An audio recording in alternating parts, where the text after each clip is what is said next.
Gabriel Garcia Marques é, no Brasil, o mais conhecido entre gigantes da literatura latino-americana. Gigantes que tornaram mundialmente conhecido o realismo fantástico, chamado também de realismo mágico.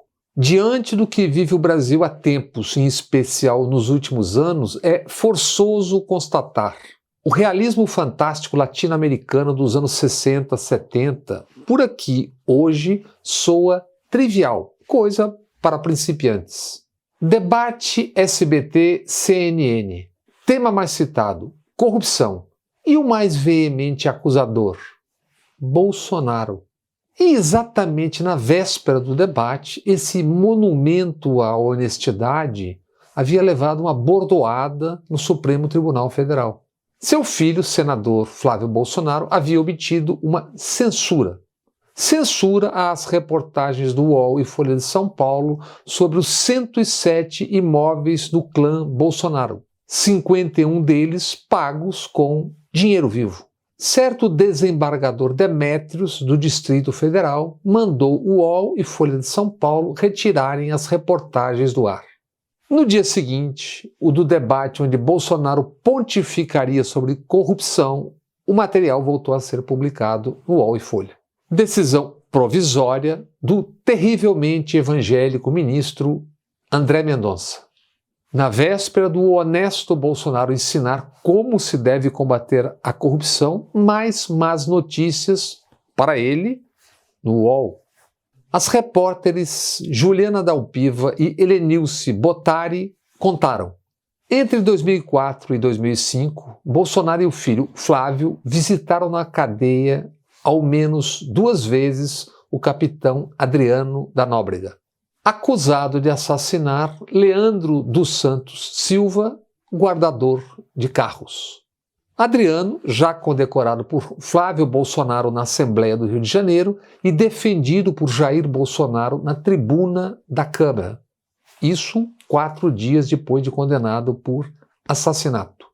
O capitão Adriano da Nóbrega, como se sabe, era chefe de uma milícia de assassinos, o Escritório do Crime. Uma organização de pistoleiros suspeitos de ao menos 19 homicídios. E pai e filho foram visitá-lo preso. Segundo o Ministério Público do Rio de Janeiro, Adriano foi associado a Flávio numa triangulação com outro também acusado de assassinato, de homicídio. Queiroz, o faz-tudo dos Bolsonaro. Queiroz e Adriano, quando ainda vivo, investigados pela morte de Anderson Rosa de Souza, em 15 de maio de 2003. Portanto, há 19 anos, processo que ainda caminha. Queiroz, agora candidato a deputado estadual no Rio de Janeiro. No santinho de campanha estão Queiroz e o amigo Bolsonaro pai, com o slogan Lealdade de Verdade. Queiroz, Flávio e Adriano, segundo a investigação do Ministério Público e também dos repórteres, foram associados numa construtora ilegal na zona oeste do Rio de Janeiro. Queiroz e filha e a mãe e irmã do capitão Adriano trabalharam com os Bolsonaro, com o pai Jair e com o filho Flávio, segundo a investigação do Ministério Público, e dos repórteres do UOL, Juliana Dalpiva e Tiago Erdi. Investigações no caso das rachadinhas, que é um apelido para o crime de peculato, desvio de dinheiro público. Seguindo o rastro desse dinheiro, as reportagens no UOL e Folha chegaram ao rastro desses imóveis. 107, 51 pagos com dinheiro vivo. Na véspera do pai pontificar sobre corrupção no debate fantástico, Eduardo 03 admitiu no YouTube: pagou em parte com dinheiro vivo um apartamento em Copacabana. Tinha renda para tanto, disse Eduardo. E nem 1/3 dele foi pago com dinheiro vivo. Tudo totalmente condizente com o meu salário. O capitão Adriano foi morto em Esplanada, na Bahia, a 9 de fevereiro de 2020. Por uma dessas coincidências, Eduardo Bolsonaro visitava Salvador, a Bahia, naqueles dias. Morto Adriano, 2 dias depois, Bolsonaro convidou o general Braga Neto para chefiar a Casa Civil da Presidência da República. Braga Neto é hoje o candidato a vice-presidente de Bolsonaro. E esse mesmo general foi o interventor, governou o Rio de Janeiro no ano eleitoral de 2018.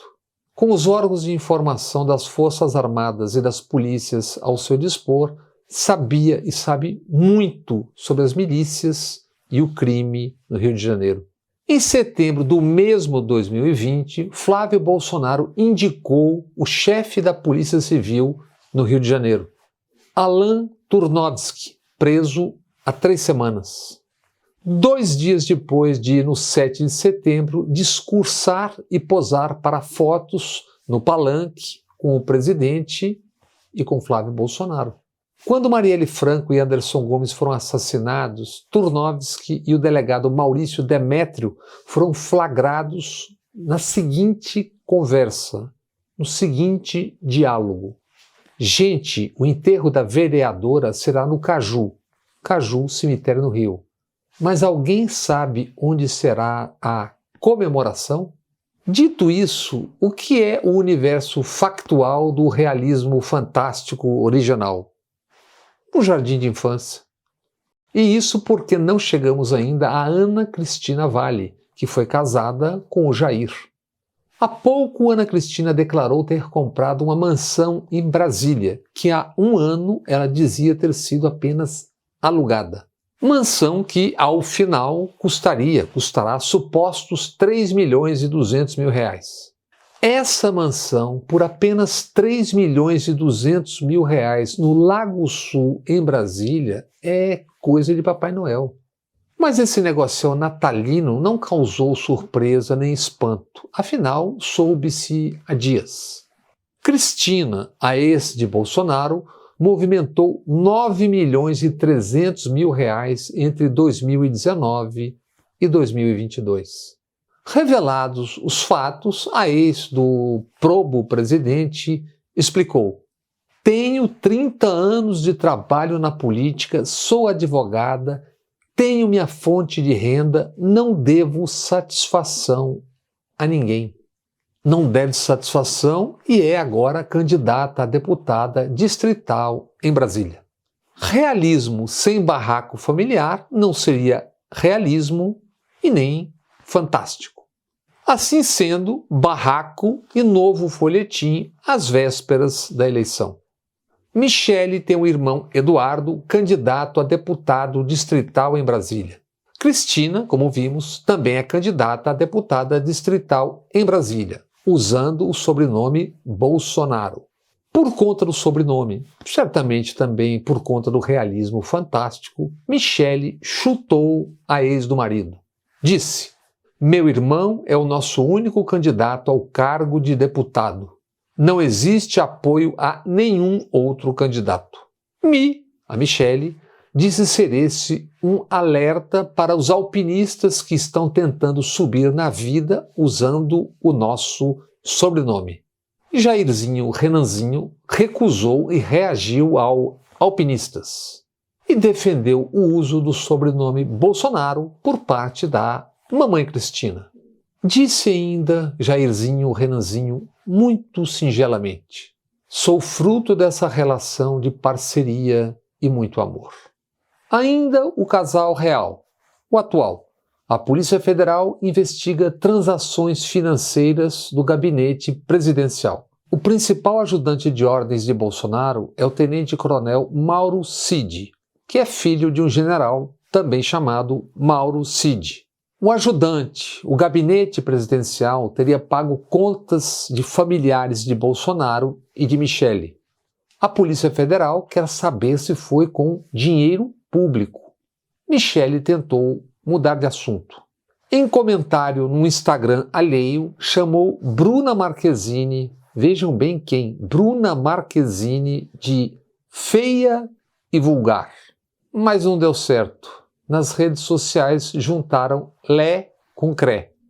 Empilharam Michele contra Bruna com as contas pagas pelo gabinete presidencial e a Polícia Federal.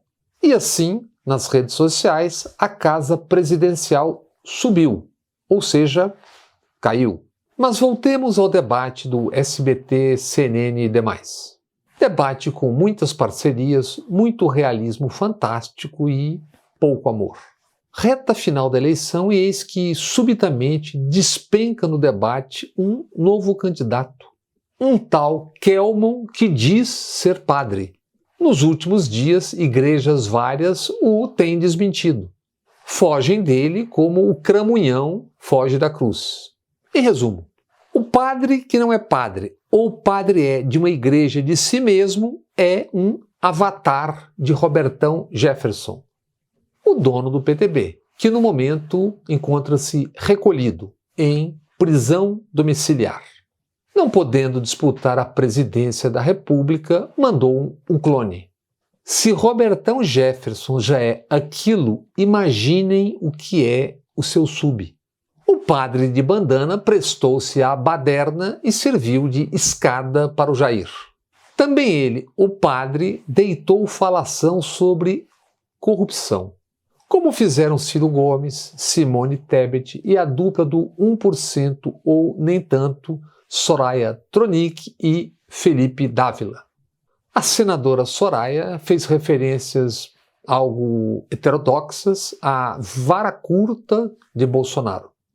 Bolsonaro, por sua vez, disse à combatente da corrupção ter ela recebido 114 milhões de reais para suas emendas. Bolsonaro mentiu. Soraya recebeu apenas 95 milhões de reais em 3 anos.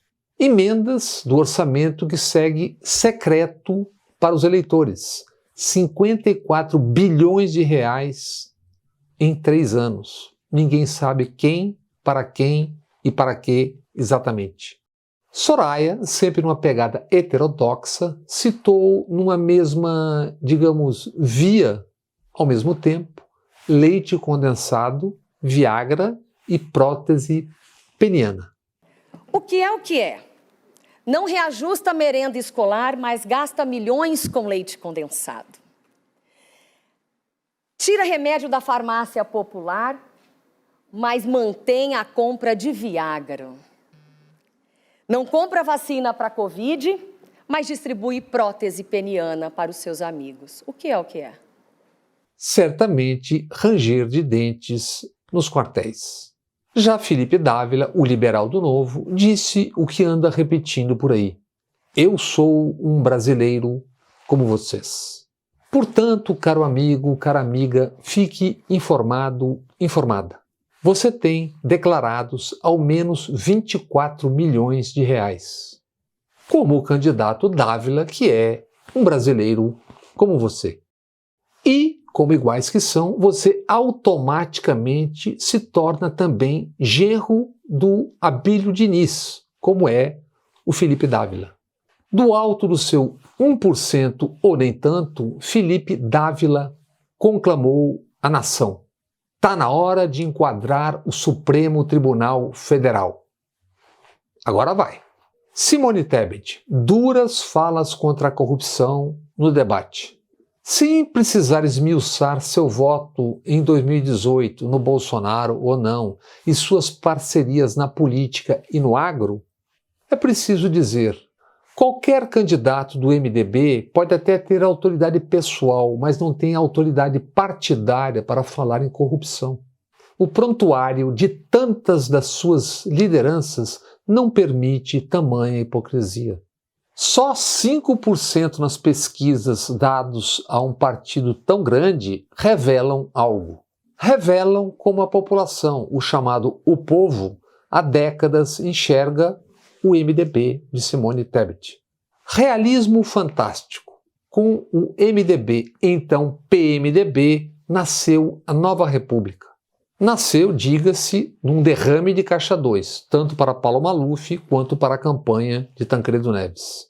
Nova República liderada por Tancredo, que buscou o poder máximo por 50 anos. Ministro, ele estava, por exemplo, no enterro de Getúlio Vargas.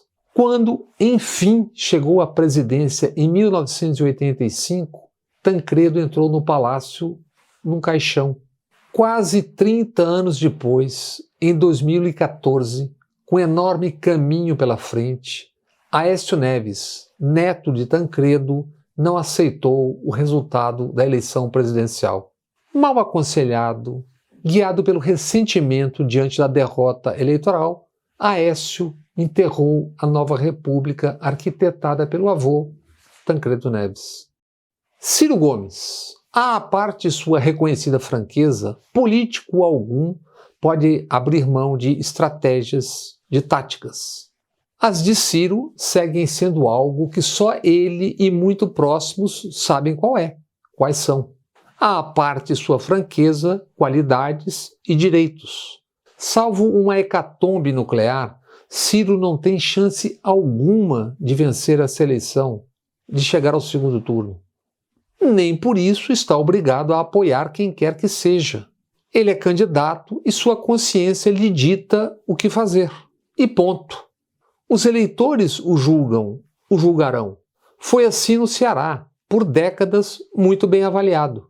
Avaliado nacionalmente tem sido desde suas decisões e gestos em 2018. Ou Ciro vai abandonar a política, como sinalizou ao falar em botar a viola no saco se não vencer, ou, como político, terá que pensar nos passos e rumos pós-eleição. Quais seriam?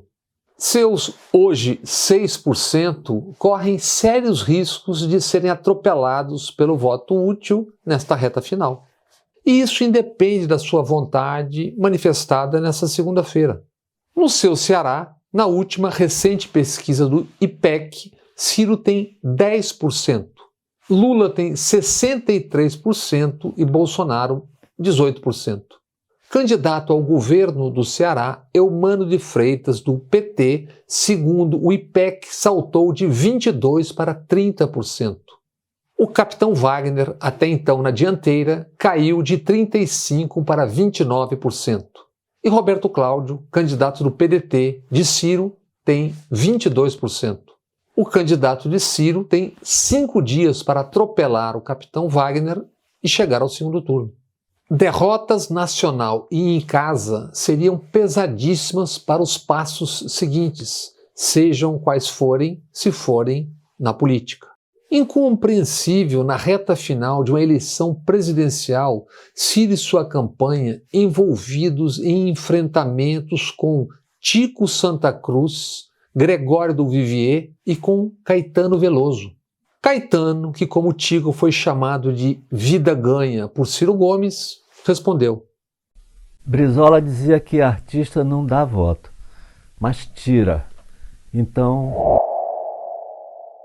Os três são admiradores, são ex-eleitores de Ciro, mas agora entenderam que devem se engajar contra quem, de fato, mesmo encarna o fascismo, Jair Messias Bolsonaro. Quinta agora, dia 29, debate final na Globo, com o mesmo elenco e também Lula. Porções do Brasil, basta ver, fazem da política uma festa nesta reta final, às vésperas das eleições. Olha a rua como tá. Não dá nem para entrar, meu amor. A entrada da Portela.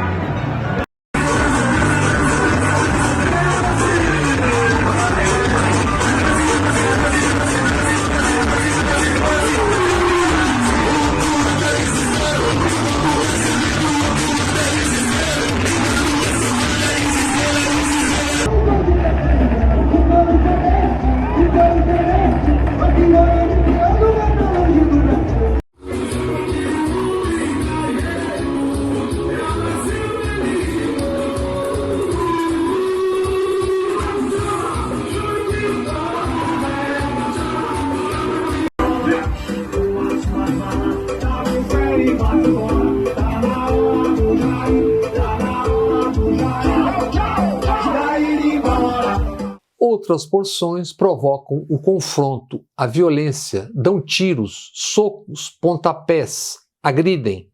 Ameaçam nas ruas, ameaças com a infiltração de mesários no dia das eleições, mentem sobre as urnas. O presidente da República repete quase todo dia: só aceita o resultado se for ele o vencedor. O que atiçam é um clima de medo, de terror, em busca de uma abstenção que leve a um segundo turno. Aí sim, de muito mais violência. A resposta a isso e tudo mais, seja em que turno for, deve ser dada nas urnas.